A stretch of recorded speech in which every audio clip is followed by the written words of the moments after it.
আমি যেটা প্রত্যাশা করি একজন রাজনৈতিক কর্মী হিসেবে, এখন যেহেতু সরকারের পরিচালনার দায়িত্বে আছি, আমি আমার ডাক্তারদের কাছে, যারা বর্তমানে চিকিৎসক আছেন, ডাক্তার আছেন, যারা উড বি ডাক্তার যারা হবেন, প্রত্যেকের কাছে আপনাদের আমার একটা প্রত্যাশা আছে। প্রতি বছর বাংলাদেশ থেকে ±5 বিলিয়ন ডলার চলে যাচ্ছে বিদেশে চিকিৎসার জন্য। আমাদের দেশের বহু মানুষ, লক্ষ লক্ষ মানুষ বিদেশে যাচ্ছেন চিকিৎসা করাতে। তার ফলে আমাদের মূল্যবান বৈদেশিক মুদ্রাও সেই সাথে চলে যাচ্ছে। স্বাভাবিক এটা। আপনাদের কাছে আমার প্রত্যাশা, আসুন না, যারা বর্তমানে চিকিৎসক আছেন, যারা উঠবি চিকিৎসক, আপনাদের সকলের কাছে আমার একটি প্রত্যাশা যে আসুন না, আমরা কেন পারবো না এই পরিস্থিতিটির পরিবর্তন করতে?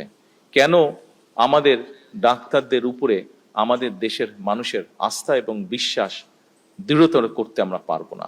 এটি আমরা কোনো আইন দিয়ে করতে পারবো না, এটি আমরা কোনো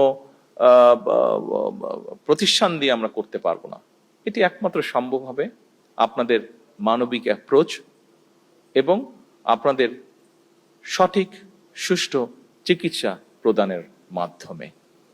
সম্মানিত চিকিৎসকবৃন্দ, সকল উপস্থিতিবৃন্দ, বিশেষ করে যারা চিকিৎসার সাথে জড়িত আছেন, আজকের এই অনুষ্ঠানে 81তম প্রতিষ্ঠা বার্ষিকী উপলক্ষে শুধু ডিএমসি না, বাংলাদেশের প্রত্যেকটি হসপিটাল বা প্রত্যেকটি মেডিকেল কলেজে যারা চিকিৎসক আছেন, যারা শিক্ষার্থী আছেন, আপনাদের সকলের কাছে এই পরিবর্তনটির, অর্থাৎ দেশের মানুষ আমার দেশের চিকিৎসকদের উপরে সম্পূর্ণ আস্থা এবং বিশ্বাস রাখবে ইনশাল্লাহ ভবিষ্যতে, এই প্রত্যাশা রেখেই আমি আজকের এই প্রতিষ্ঠাবার্ষিকীতে আমার বক্তব্য শেষ করছি। সকলে ভালো থাকবেন, সুস্থ থাকবেন। আসসালামু আলাইকুম।